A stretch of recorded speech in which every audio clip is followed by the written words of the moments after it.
Okay, what's going on, everyone? My name is Mangg. Welcome back to Hanging with Mangg. We are playing, if you can't tell, or you're not even looking at the screen, we're playing Secret of Mana, which I think is another somewhat frequent choice for Hanging with Mangg. The reason I'm doing it right now is because I'm going through the collection of mana on the Switch that just released. I beat Final Fantasy Adventure, which I had never played before, and I thought it was going to be shit, to be honest. I didn't know anything about it. But it's actually a pretty fun game. It's a mana titled a Final Fantasy title that plays like a Zelda game. So there are trappings of the Mana series. You can see sort of the foundation of the Mana series. But it's a Final Fantasy game. As in, I mean, it was made as a Final Fantasy game, so there are Moogles and Chocobos and talks about Dark Lords and stuff like that. And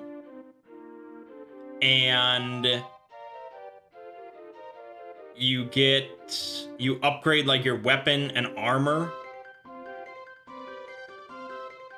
So you upgrade your different weapons and armor and their stats, and you level up, and you get to you put points into like your strength or your wisdom and stuff, which is wild. But then it plays largely like a Zelda game. You know, it's sort of that top-down 2D perspective. You have an overworld that's very confusing, and you go around into different dungeons, and you got this 2D combat and stuff. It plays a lot like Link's Awakening. So Link's Awakening is a good game, and you combine that with like stats and upgrading your weapons and armor and stuff. It's not like a mind-blowing game or anything, but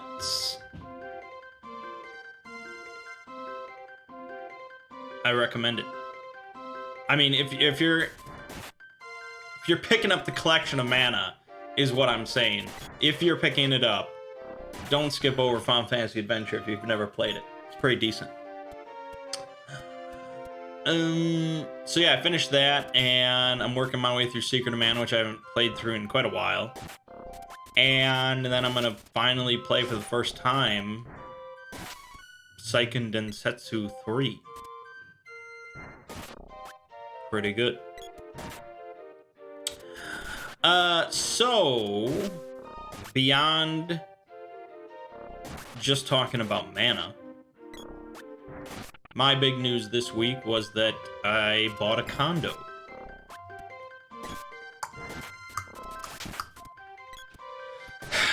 Which is pretty wild, I guess.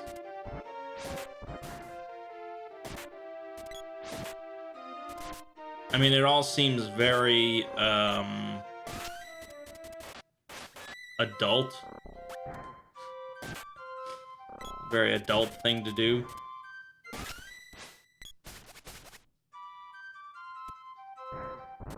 And so everyone's like, "Oh, aren't you excited? Aren't you excited? It's so awesome. It's very exciting." It's like, I mean, I probably should be really excited, I guess. But I'm more excited about, like, The Last of Us 2 coming out. or the Monster Hunter World expansion. I mean, that's what I get excited about. This is more like, it's good. It's a good thing. Excited? It's hard to say. I see like the Ghost of Tsushima trailer and I'm like, whoa, that's exciting.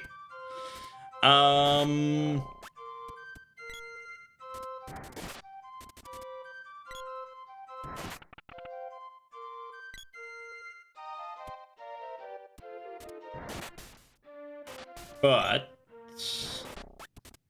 I think it'll be a good thing. You know, it's the next step in life, and that's good. Taking those steps. You know, it's not a house, and that, you know, a house. That's like the American dream for most people. But the house will have to wait. You know, YouTube just sort of popped off, so it can wait. And for now, I can just pimp out a condo, and it'll be pretty sweet. So I don't move in until early September, start of September.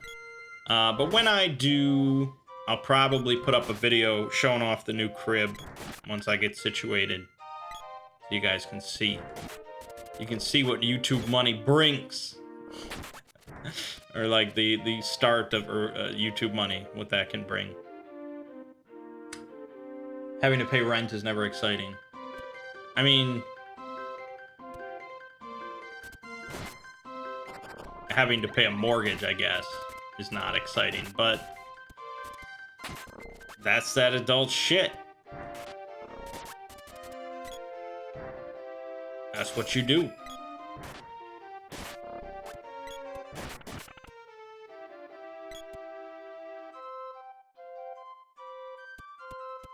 So, that's that. That's that. All right, now I gotta. This is spring, right? I think we're in spring. We have to go around to winter and then back to spring. So we just have to do one loop starting from here, I think. So anyways, yeah, that's what's been going on.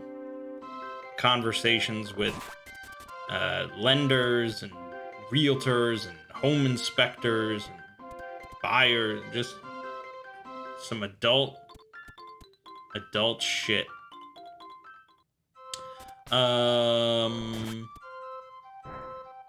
Moving on though. Talking about the Exploring series. That channel that pays the bills.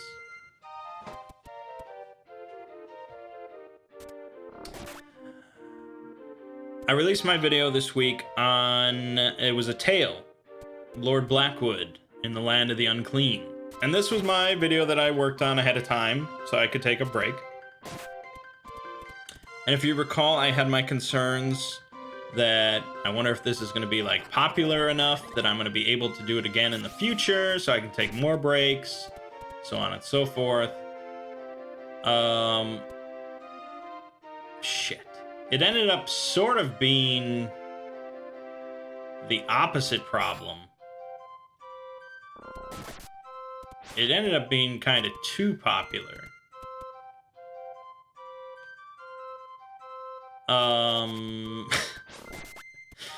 As in,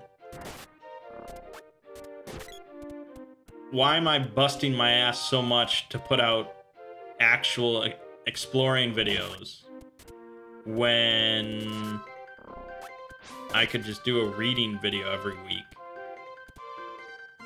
I mean, literally, I could work like 4 hours a week and make the same amount of money. I mean, that's kind of like, what the fuck? But I do have integrity, and it's hard to say if prolonged releases of just readings would be as popular. So, as it stands, I'm glad that people enjoyed it, and there will be more in the future. I mean, for right now, it's gonna be roughly one a month for the next few months, because I have some planned things. 4th of July, Gen Con, and then my moving in date. It all sort of correlates to one a month. I don't think that I'm doing this right. Also, why would this... What the fuck month is this? I thought this was summer, but why does summer go into winter?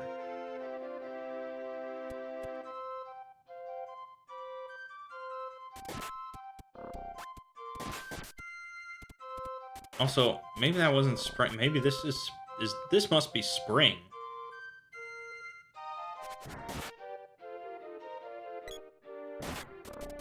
This must be spring. So spring to winter back to spring. That's what you want to do. So yeah, it was very well received. Of my last 10 videos I've released, it is at number 2 as far as performance. So I cannot complain. And it was a really lengthy video, so you can fit a bunch of mid-roll ads in. There's really no complaints about that. This week I worked on a video on SCP-4205, which was specifically requested by the author of that SCP, although I would have done it eventually. And it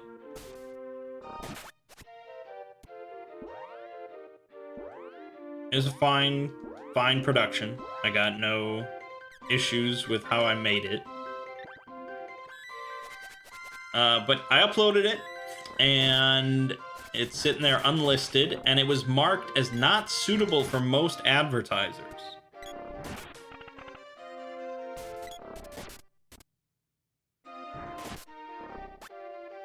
And I was like, well, that's pretty odd. I have no idea what would flag that. I'm not talking about anything. I mean, nothing is going on out of the ordinary here. Maybe I threw in a couple more swears than I normally would, but I mean, we're talking like shit. That's a pretty tame swear in today's world. I don't know why that would get flagged.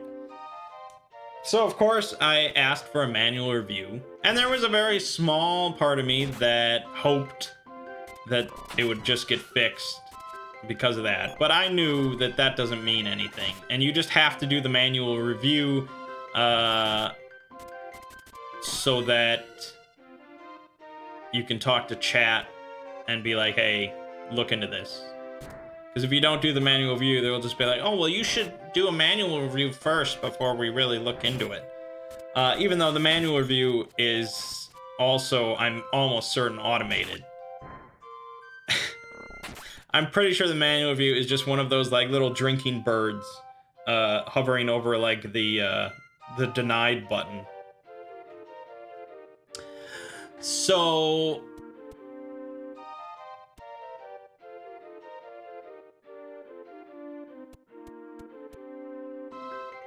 I did talk to chat, creator support,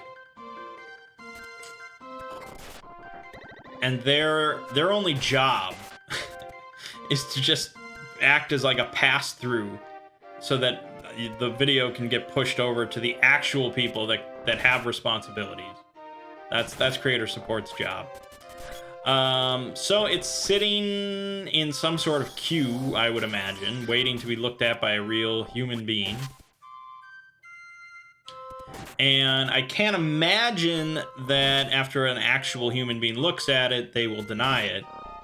That's never happened before. I wouldn't imagine that this will be the one deal breaker video, but you never know. But what it does mean is that until an actual human being looks at it, and it is the weekend, but okay, until a human being looks at it, it is marked as not suitable for advertisers. Which means that if I were to release it, I would probably make like 2 cents on it.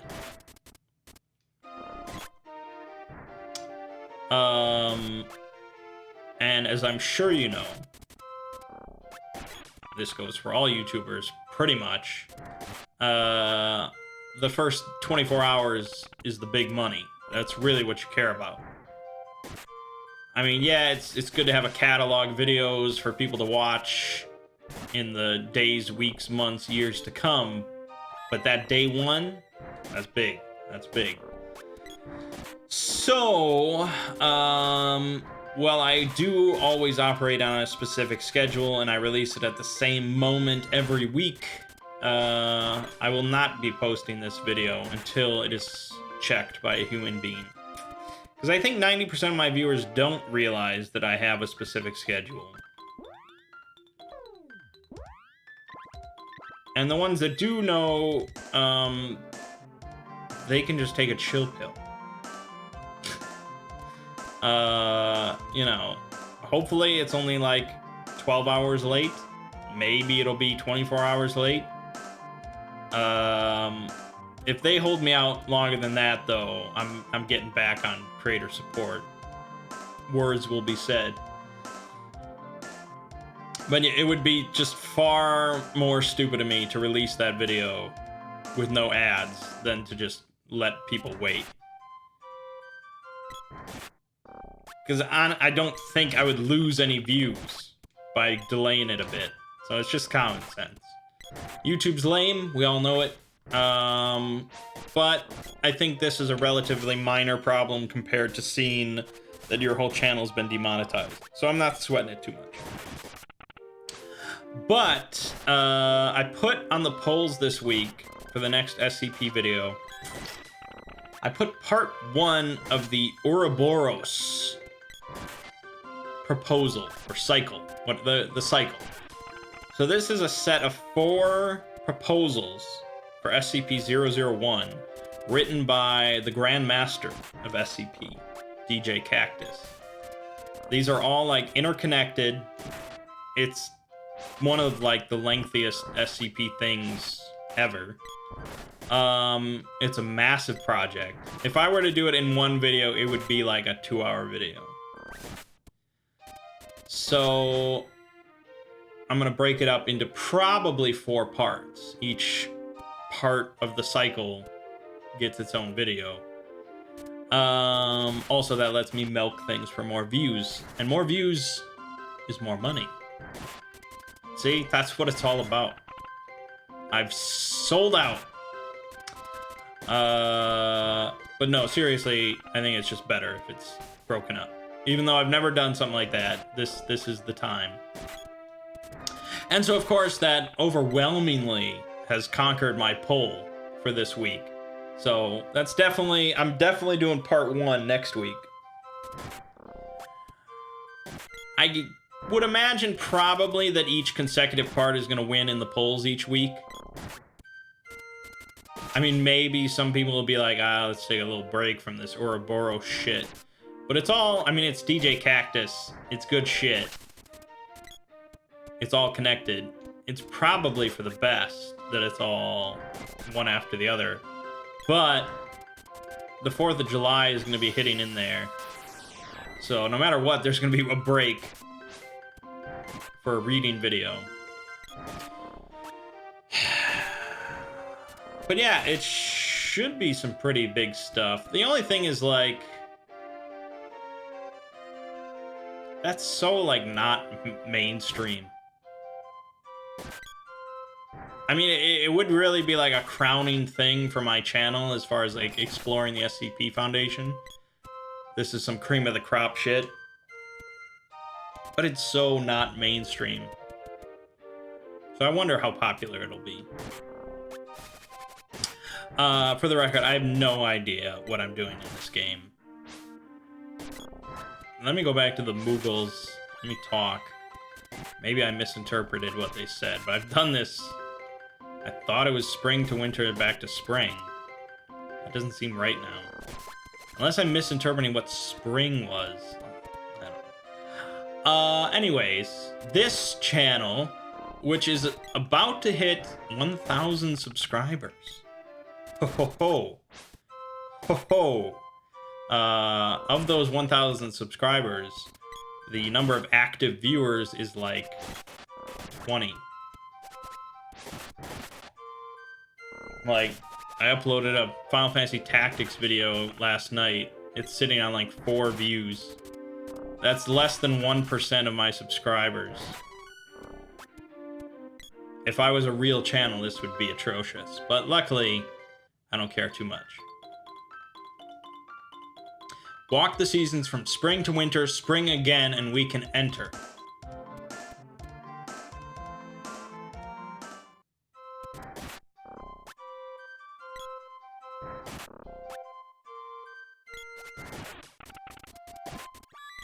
This must not be spring. But no, it just doesn't... It doesn't make any sense. Oh, wait a minute. This might be summer. This must be summer. Right, if this is summer. I always assume this is summer, and I don't know why. I think it's just so vibrant and bright, and I associate that with summer, I guess. Because everything's so bright during summer, and I never want to go outside. But this must be spring. That makes the most logical sense. So we have to start with spring, go to summer, go to fall, go to winter, and then back to spring. Okay, I'm stupid. I think I get that wrong like every time I play through this game. What was I talking about? This channel, right? So we have Final Fantasy Tactics. It's not really going away. Will not end this week. Probably next week. We also have Super Metroid Project Base that probably will end this week.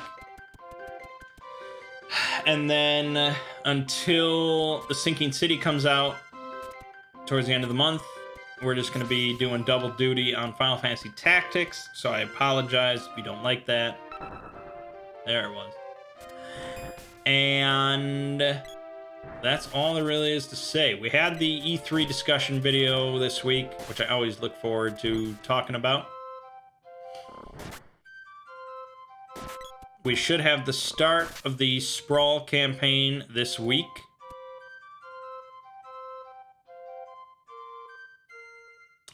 And that's pretty exciting. Sprawl is always a fun time.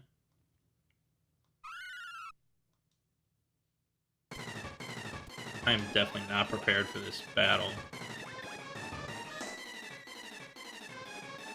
There doesn't seem to be a place to sleep. I gotta use another fucking walnut.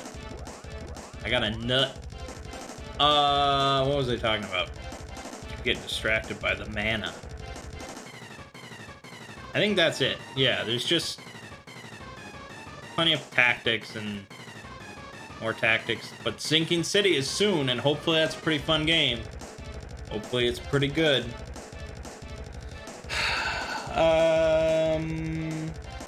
Gosh, I actually do not have a lot to say in this Hanging with Mangg. I think this is going to be a pretty short episode. Anytime I don't play an RPG, it's a short episode. We played Cosmic Encounter on Monday as a break from an RPG. Let me tell you about that game of Cosmic Encounter. Most of us enjoy it quite a bit. The one that's most iffy on it, I would say, is Ziggy.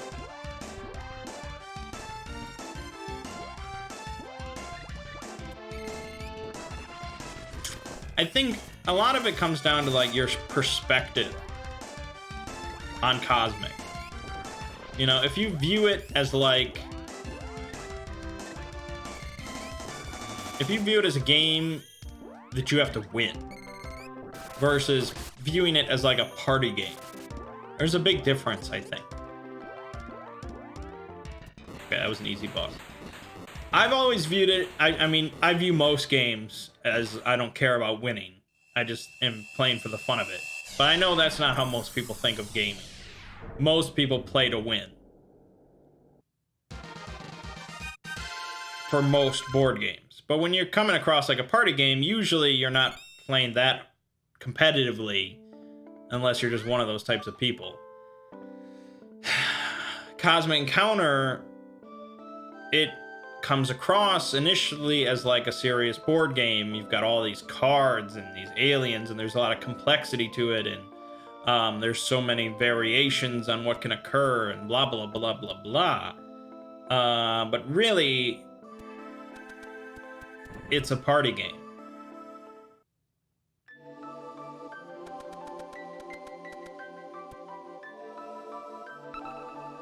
you should be playing Cosmic Encounter with the intention of having the most fun. So that means playing Double Alien, of course. If you're not playing Double Alien, you're doing something wrong. Unless it's your first game, I guess.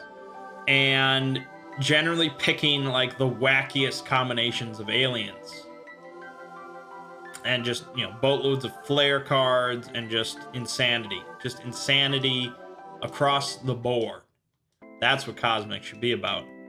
And initially, when we first started playing Cosmic, you know, we had this thing where, well, for one, we put in a house rule that you cannot negotiate. Two players cannot negotiate for a victory. That house rule still stands to this day, and I don't think should ever go away.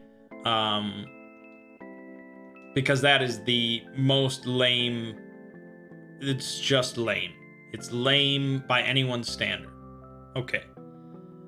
The other thing we said at the start, just not as a house rule, but as just sort of this little consensus, was that you should be going for a solo victory at all costs. Like, you should never try and get a group victory. That's bullshit. And so, even though we played, you know, these games and there was always different opportunities for a group victory, we would say, no, fuck you, I'm going for a solo victory.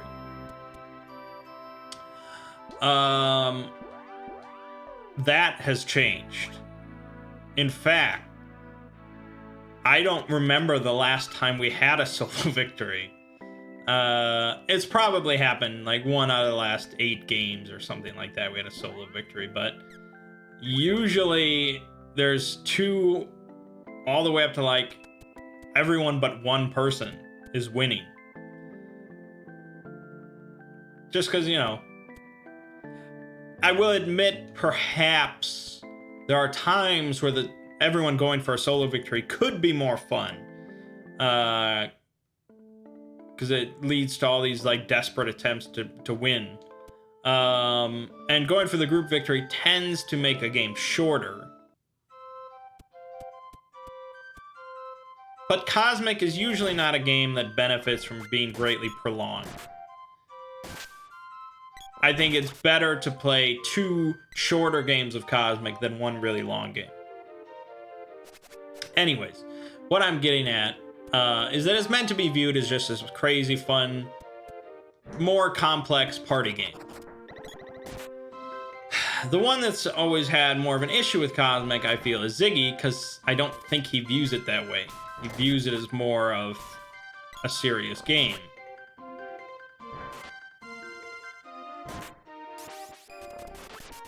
And so this evening of Cosmic was like the straw that broke his back. Because he got really just dumped on.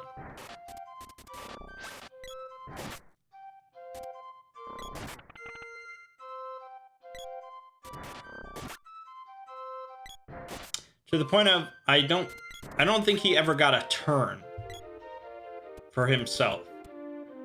And he had pretty much picked aliens that required him to have a turn, for the most part. That's already pretty bad, and I'll admit, those are usually not the best games of Cosmic for a person, if they don't get a turn. He postulated that no modern game should ever have a mechanic where someone doesn't get a turn. That's probably true. I'll give him that as a fair argument.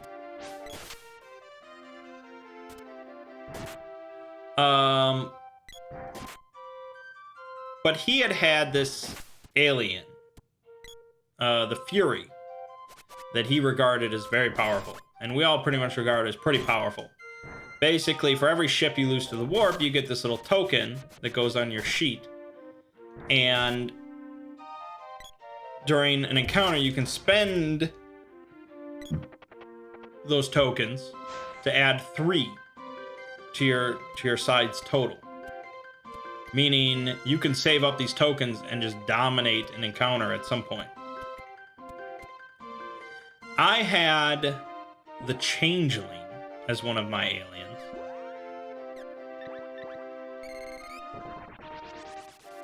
And the Changeling had this ability during an encounter. As a main player, they could swap aliens with another person. So you get their alien, they get the Changeling.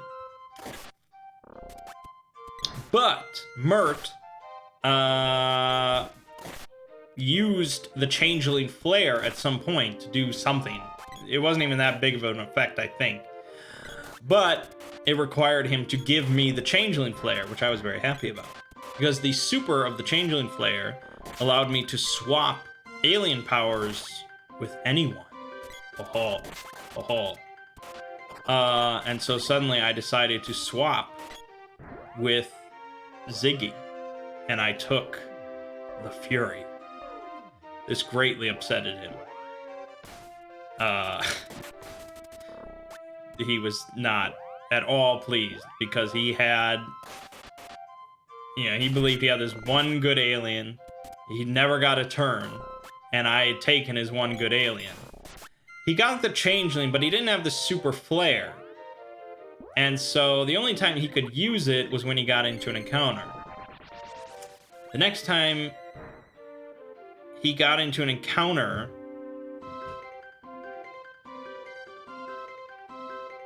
it was with Mert. And there was a hazard that came out randomly. And the hazard required both players, before the encounter started, to swap all of their, to swap their aliens. Meaning that Ziggy lost the Changeling. And then Mert used the Changeling to take, like, his other good alien. Or to take his own good alien back, leaving Ziggy with just nothing. Nothing good at all. And this, of course, expounded his vitriol.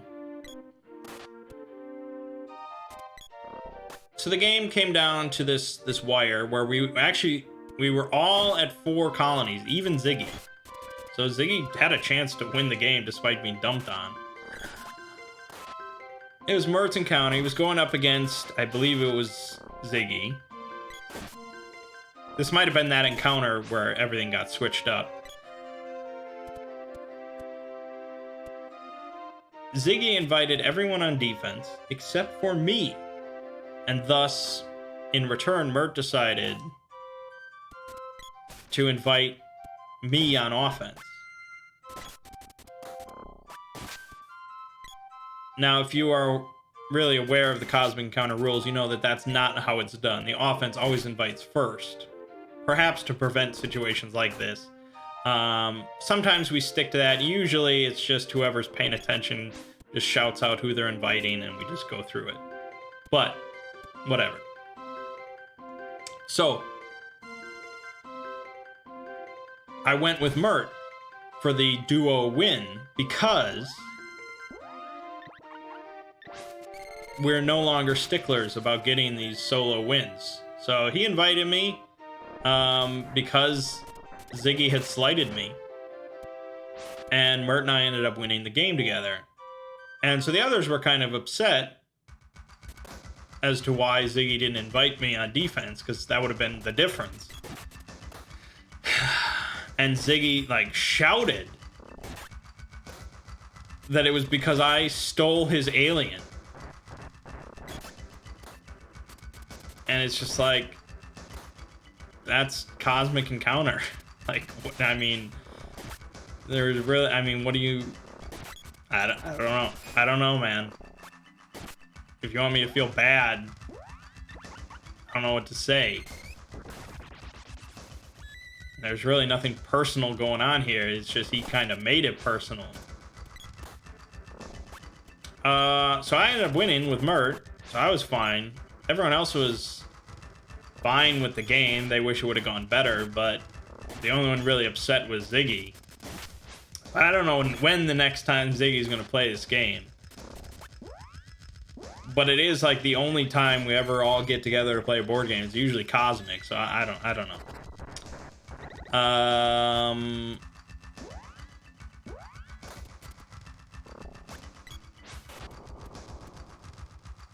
So that was that. Then we played like Robo Rally, which was fine. I used to be a lot better at that game. I felt like I was getting dumb. I think I'm getting dumber. It's not what I would have expected, but I was just staring at this game and just I felt just completely stupid. So that was nice. If I hadn't have won Cosmic, I'd feel really bad, but it was okay. And then we did our Sprawl characters.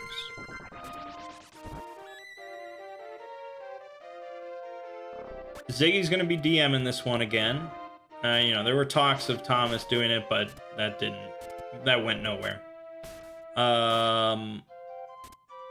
We got everyone on board for this one. Everyone made characters. 5 players. Crazy. So we got Phil back. You know, if there's one RPG that's gonna bring him back into the saddle, it's Sprawl. And I'm not just saying that. He said that. So it's like all of our favorite RPG. Like it's Sprawl. Sprawl, baby. That's what it's all about. And it's kind of funny because we're not really even playing Sprawl. We're playing like some house ruled to shit Sprawl. That really is only like the basic framework. But still, yeah, it's my favorite RPG. It's the other's favorite RPG. It's gonna be a good time. Ziggy's doing something different this time. We're gonna be working for a corporation. So we're basically gonna be like corporate troubleshooters. We're gonna be handed different missions in different situations and locales, and we're gonna have different levels of jurisdiction and authority and operative freedom and stuff like that. And, you know, if we do well, who knows what's going to happen. If we do poorly, you can probably imagine what's going to happen. Corporations are not shy about, you know, ghosting their shadow runners. There's a possibility of us going rogue and breaking away from the corporation and just doing our own thing and becoming like regular Shadowrunners and stuff like that. It's pretty interesting. I decided though that there was no way that Gug would ever work for a corporation in that capacity. So I can't even play as him. It's just, it doesn't work. So I went with basically the same thing and just went with Artemis, who is generally a bit more polite and doesn't use a sniper rifle. And is a bit more on, like, drones, usually. So, I've got the hacking duties, I've got some drone duties, we got the bear again, for those that remember that Sprawl campaign. Although, again, my operative freedom in different missions might not allow me to utilize the bear. But we'll see. And then I also specialized in like cybernetics and stuff like that, which allowed me to get grenade launchers embedded in my arms. So that's pretty good. That'll be exciting.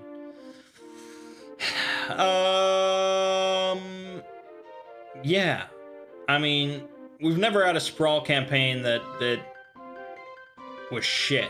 I mean, we had that time where I played as Desolation Williams and the others really did not like it. But I learned my lesson from that. Aside from that, I think we've always had fun times with Sprawl. So, should be pretty good. Especially with 5 players. So that hopefully starts tomorrow. And aside from that, I guess it's sort of it.